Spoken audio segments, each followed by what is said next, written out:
નમસ્તે. આજે આપણે બનાવીશું ખજૂર પાક. પિસ્તાની કતરણ, બદામની કતરણ, કાજુની કતરણ, પમ્પકિન સીડ્સ, મિલ્ક પાવડર, ટોપરાની છીણ લીધી છે અને ખજૂર લીધી છે અને જોડે જોડે લીધું છે આપણે અમૂલનું દેશી ઘી. આપણે 2 ચમચી જેટલી ખસખસ લીધી છે. ચમચી ઘી છે. અત્યારે તો જરૂર મુજબ લેવાનું છે. બહુ ઘીની અત્યારે કોઈ જરૂર છે નહીં. ને આ ખજૂરને લઈ લીધું છે.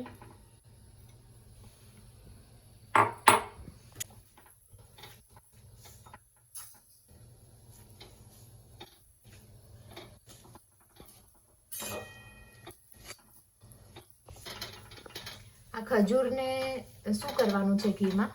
ઘીમાં એક રસ કરવાની છે. એક રસ થઈ જાય ને ત્યાં સુધી એને ગરમ કરી દેવાની છે. હવે આમાં કાઢી દઈશું આપણે.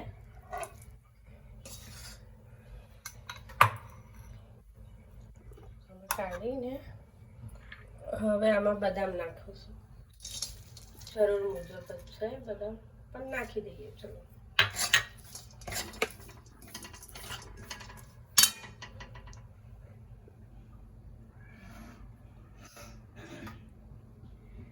બે ચમચી ઘી લેવાનું છે.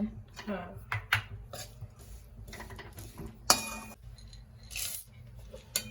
પમ્પકિન સીડ્સ બી નાખી દીધા છે.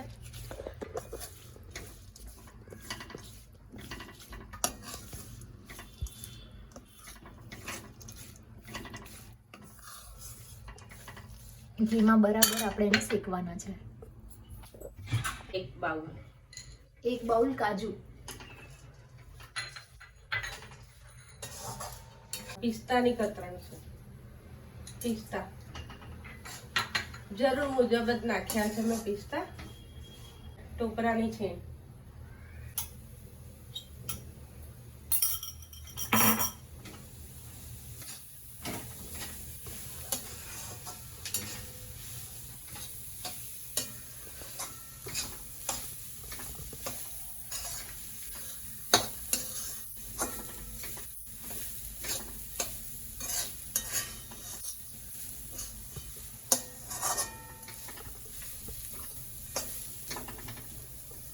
હવે શું નાખવાનું છે? હવે મિલ્ક પાવડર.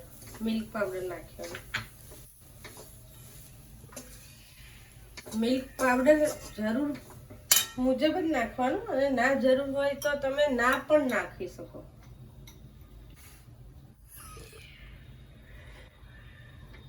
ના હોય તો ચાલે. હવે શું નાખ્યું છે? ખજૂર.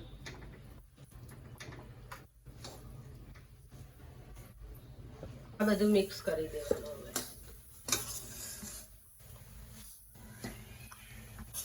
આમાં આપણે જેટલા પણ ડ્રાય ફ્રૂટ્સ એડ કર્યા હતા એ બધાને હવે મિક્સ કરી લેવાના છે. એ એક રસ ના થઈ જાય ત્યાં સુધી આપણે મિક્સ કરીશું.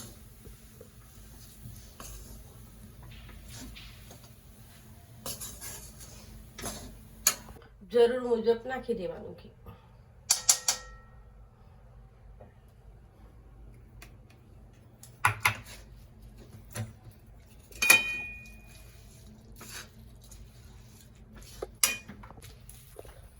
માવામાંથી જ્યાં સુધી ઘી છૂટું ન પડી જાય ત્યાં સુધી આપણે માવાને શેકીશું.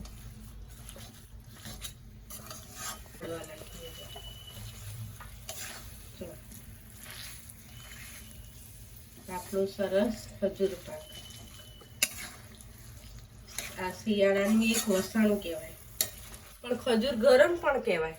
એટલે એને બેલેન્સ કરવા માટે આપણે મિલ્ક પાવડર છે, ટોપરાની છીણ, એવું બધું નાખીએ છીએ.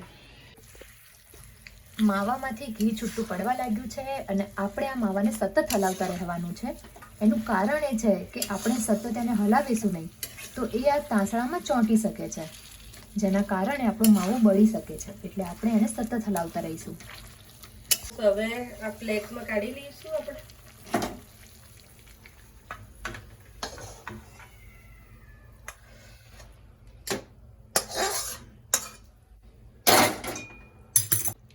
બધો જ માવો એક પ્લેટમાં નીકાળી લીધો છે. તમારા પાસે આવું બર્તન હોય તો તમે લઈ શકો છો. એના સિવાય તમે એક ડીશમાં પણ કરી શકો છો, થાળીમાં પણ કરી શકો છો. હવે આપણે આની ઉપર નાખીશું ખસખસ. ખસખસ તમારે જરૂર મુજબ જ નાખવાની છે, બહુ વધારે પણ નથી નાખી દેવાની.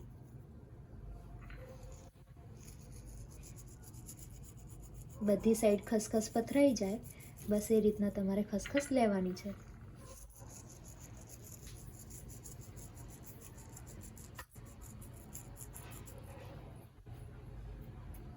અને તમે જોઈ શકો છો કે આપણો ખજૂર પાક મસ્ત રીતે રેડી થઈ ગયો છે. અને તમે ઘરે ઇઝીલી બનાવી શકો છો.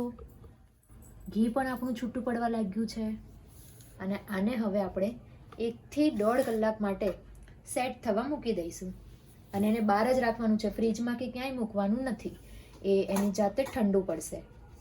અત્યારે ગરમ છે, આ પ્લેટ પણ ગરમ છે. આ ઠંડુ થાય ત્યાં સુધી આપણે એને ઠંડુ પડવા દઈશું. ઠંડુ થઈ જશે તો પીસ પડશે. હા, પડશે. પણ આપણે એને ગરમ ગરમમાં જ પીસ પાડી લીધા છે. મસ્ત મજાના પીસ પાડીને આપણો ખજૂર પાક આપણે રેડી કરી લીધો છે. આ શિયાળાનો ખજૂર પાક આપણો તૈયાર છે અને કાલે બનાવવાના છીએ અળદિયા પાક. ઓકે, તમને મમ્મીની આ રેસીપી કેવી લાગી એ કમેન્ટમાં જરૂરથી બતાવજો.